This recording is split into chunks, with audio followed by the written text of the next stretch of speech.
کیا اس امت کا مسیح اس امت میں سے ہوگا؟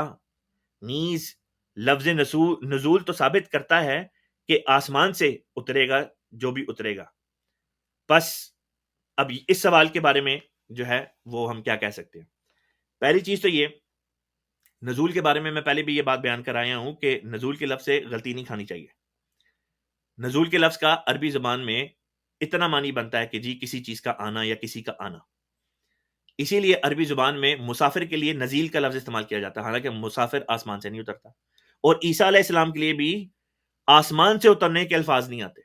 آسمان کا لفظ سرے سے نہ کسی قرآن پاک کی آیت میں موجود ہے عیسیٰ علیہ السلام کی نسبت، اور نہ ہی کسی بھی حدیث کے اندر یہ الفاظ موجود ہے کہ جی عیسیٰ علیہ السلام آسمان سے زندہ جسم سمیت اتریں گے. ایک بھی حدیث نہیں ہے جس کے اندر یہ بات مل جائے آپ کو، ایک بھی نہیں ہے. رسول پاک صلی اللہ علیہ وسلم کے اقوال لاکھ سے اوپر ہے، 1 لاکھ سے اوپر ہے. اللہ بہتر جانتا ہے کہ ان کی کل تعداد کیا ہے. ایک بھی ایسی حدیث نہیں ہے جس کے اندر یہ باتیں موجود ہوں عیسیٰ علیہ السلام جسم سمیت زندہ ہونے کی حالت میں آسمان سے اتریں گے. ایک بھی جگہ پہ ایک بھی حدیث میں یہ بات نہیں آتی ہے. بس اب دیکھتے ہیں کہ جی یہاں پہ رسول پاک صلی اللہ علیہ وسلم ہماری کیا رہنمائی فرماتے ہیں. رسول پاک حضرت محمد مصطفیٰ صلی اللہ علیہ وسلم کی ایک حدیث ہے جو بخاری میں آتی ہے. آپ صلی اللہ علیہ وسلم نے فرمایا، میں نے اس پروگرام کے شروع میں بھی اس کا حوالہ دیا تھا کہ کیف انتم اذا نزل ابن مریم فیکم و امامکم منکم، کہ اے مسلمانوں، یعنی آپ کے مخاطب اس وقت سامنے جماعت مومنین تھی، صحابہ بیٹھے ہوئے تھے. کیف انتم، تمہارا کیا حال ہوگا، تم کس کیفیت میں ہوگے. اذا نزل ابن مریم فیکم، جب ابن مریم تم میں نازل ہوگا. و امامکم منکم، اور وہ تمہارا امام ہوگا اور تمہیں میں سے ہوگا.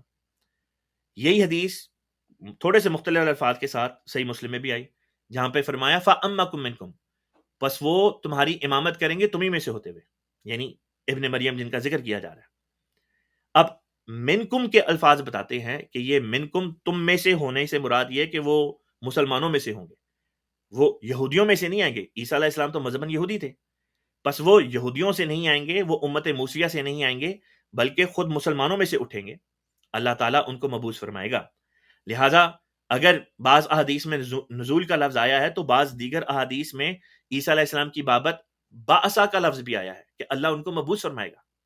اسی طرح خروج کا بھی لفظ آتا ہے کہ وہ آئیں گے، باہر آئیں گے.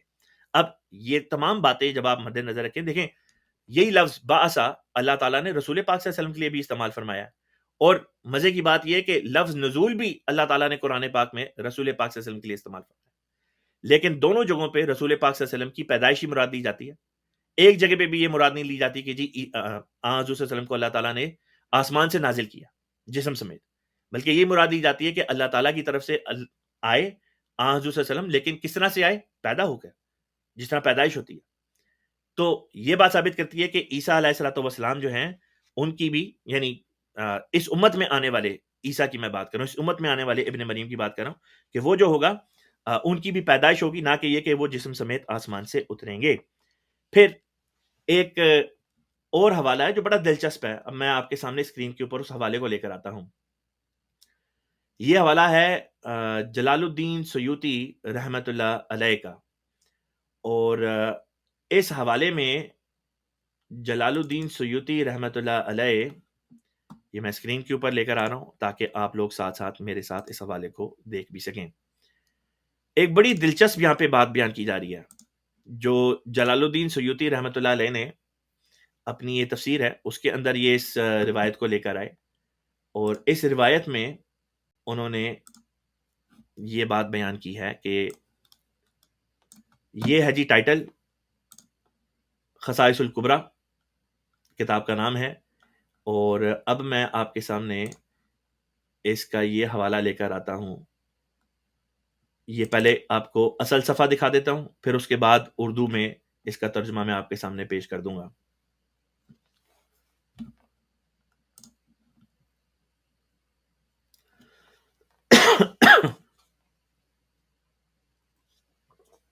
یہ خصائص الکبریٰ جلد نمبر 1 صفحہ نمبر 12 بنتا ہے. یہ آخری پیراگراف جو ہے وَأَخْرَجَ ابو نعیم، میں یہ والا پیراگراف اب آپ کے سامنے اردو میں جو ہے میں یہ پڑھ کے آپ کے سامنے رکھتا ہوں. تو یہ میں اردو میں ترجمہ آپ کے سامنے پڑھنے لگوں. بڑی دلچسپ حدیث ہے, اس کے اوپر اظہار خیال انشاءاللہ تعالیٰ یہ پہلے اقتباس پڑھ لوں پھر کرتا ہوں. ابو نعیم نے بیان کیا ہے کہ حضرت انس رضی اللہ تعالیٰ عنہ سے روایت کی کہ رسول اللہ صلی اللہ علیہ وسلم نے فرمایا, بنی اسرائیل کے نبی حضرت موسیٰ علیہ السلام کو وحی فرمائی, یعنی اللہ تعالیٰ نے وحی فرمائی کہ جو شخص مجھ سے اس حال میں ملے کہ وہ احمد مجتبیٰ کا منکر ہے تو میں اسے جہنم میں داخل کروں گا. موسیٰ علیہ السلام نے کہا, اے رب, احمد کون ہے؟ فرمایا, میں نے کسی مخلوق کو ان سے بڑھ کر مکرم نہیں بنایا. یہاں پہ رسول پاک صلی اللہ علیہ وسلم کا ذکر ہو رہا ہے. اور میں نے ان کا نام تخلیق آسمان و زمین سے پہلے عرش پر لکھا. بلا شبہ میری تمام مخلوق پر جنت حرام ہے جب تک وہ ان کی امت میں داخل نہ ہو. موسیٰ علیہ السلام نے کہا, ان کی امت کیسی ہے؟ فرمایا, وہ بہت زیادہ حمد کرنے والی امت ہے, جو چڑھتے اور اترتے ہر حال میں خدا کی حمد کرنے والی ہے. وہ اپنی کمریں باندھیں گے اور اعضاء کو پاک کریں گے. وہ دن میں روزے دار اور شب میں ذکر و اذکار اور عبادت گزار ہوں گے. ان کے قلیل عمل کو قبول کروں گا اور لا الہ الا اللہ کی شہادت پر ان کو جنت میں داخل کروں گا. عرض کیا, یعنی موسیٰ علیہ السلام نے عرض کیا, اس امت کا نبی مجھے بنا دے, یعنی امت محمدیہ میں مجھے نبی بنا دے. موسیٰ علیہ السلام اللہ تعالیٰ سے عرض کر رہے ہیں. فرمایا, اس امت کا نبی انہی میں سے ہوگا. نبی منہا, رسول پاک احمد مجتبیٰ صلی اللہ علیہ وسلم کا تو ذکر کر دیا, اور آپ کے ذریعے سے امت مسلمہ کے قائم ہونے کا بھی ذکر کر دیا. اور پھر اس امت میں نبی بنائے جانے کا جب سوال اٹھا, موسیٰ علیہ السلام نے کہا, اللہ تعالیٰ مجھے اس امت میں نبی بنا دے. اللہ تعالیٰ نے فرمایا, نہیں ہو سکتا, اس امت کا نبی انہی میں سے ہوگا. امامکم منکم, یہ وہی والی بات ہے جو یہاں پہ ایک مختلف پیرا میں بیان کی جا رہی ہے اس امت میں آنے والے اس مسیح کے بارے میں, اس نبی کے بارے میں. پھر عرض کیا موسیٰ علیہ السلام نے, کیا مجھے اس نبی کا تو پھر مجھے اس نبی کا امتی بنا دے. اگر مجھے اس نبی کی امت کا نبی نہیں بنا سکتا, یعنی اس امت میں نبی نہیں بنا سکتا, ان کا امتی نبی نہیں بنا سکتا ہے اللہ تعالیٰ, تو پھر مجھے ایک امتی بنا دے حضرت محمد مصطفیٰ احمد مجتبیٰ صلی اللہ علیہ وسلم کی امت کا. فرمایا, یہ بھی نہیں ہو سکتا. فرمایا, تمہارا زمانہ پہلے ہے اور ان کا زمانہ آخر میں, لیکن بہت جلد میں تم کو اور ان کو بیت الجلیل میں یکجا کر دوں گا, یعنی قیامت کے روز اللہ تعالیٰ جنت میں اکٹھا کر دے گا. فرمایا, موسیٰ علیہ السلام حضرت صلی اللہ علیہ وسلم کی امت کا ایک امتی بھی نہیں بن سکتے.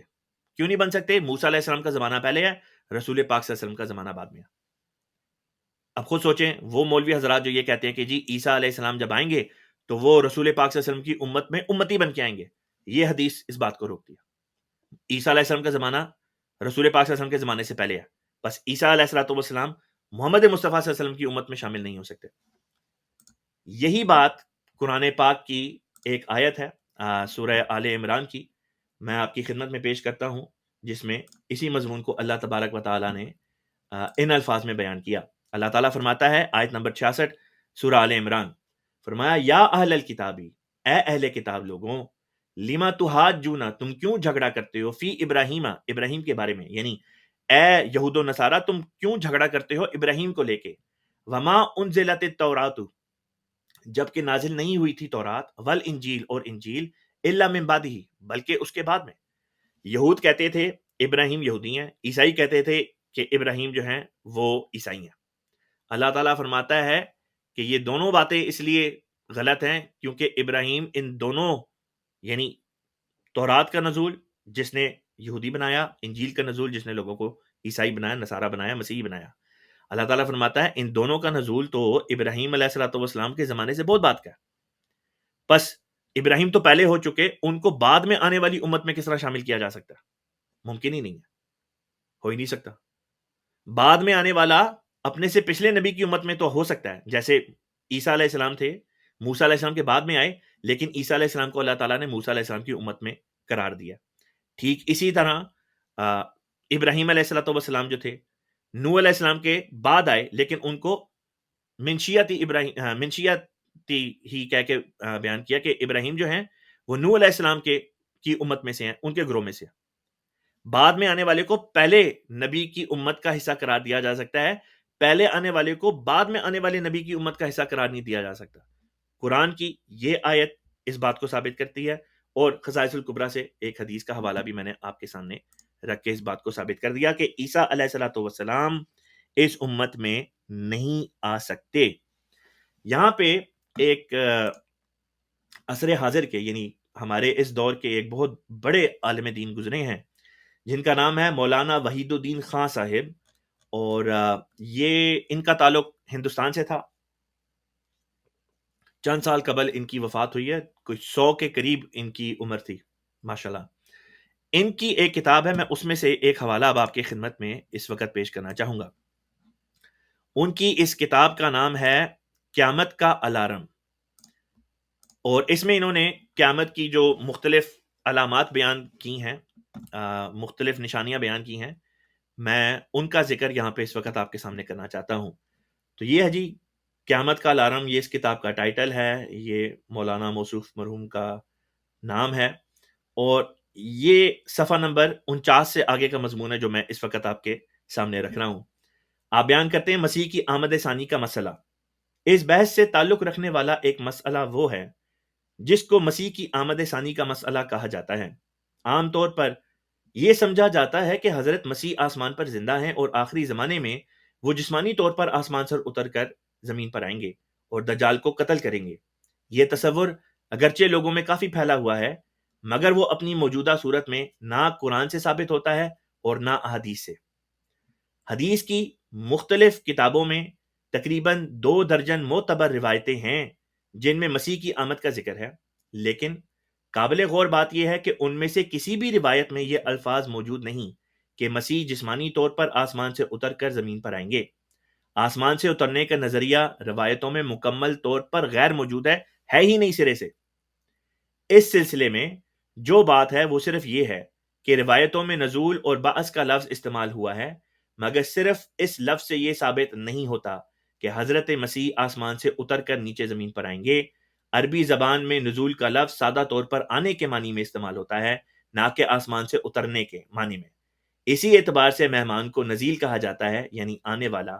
اسی طرح بعث کے لفظ میں بھی آسمان سے اترنے کا مفہوم شامل نہیں ہے. بعث کا مطلب اٹھنا یا ظاہر ہونا ہے، نہ کہ آسمان سے اترنا. تو جی یہ حوالہ ہے مولانا وحید الدین خان صاحب کا. محمد الرسول اللہ.